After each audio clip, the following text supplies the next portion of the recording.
Talks on Iran's nuclear program are due to resume in Vienna on Monday, amid doubts that a comprehensive deal can be struck ahead of the deadline in 5 weeks' time.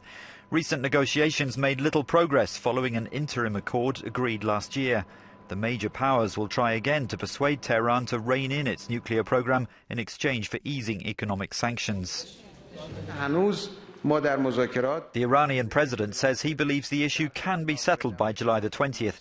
We have differences in the negotiations over the details, he says, and some of these disagreements are fundamental. Iran will continue uranium enrichment. There's no argument about that. No one should even contemplate the idea that enrichment in Iran can be stopped. That issue is done and dusted. In Washington, there's skepticism over the Iranians' intentions, as well as some accusations that they've failed to respect the terms of the interim agreement. How much capacity Tehran would be allowed to enrich uranium remains contentious.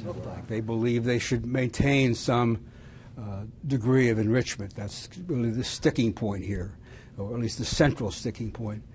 But I do think there's a good deal of pressure on the Iranians here to reach an agreement, because the economy has taken a real beating.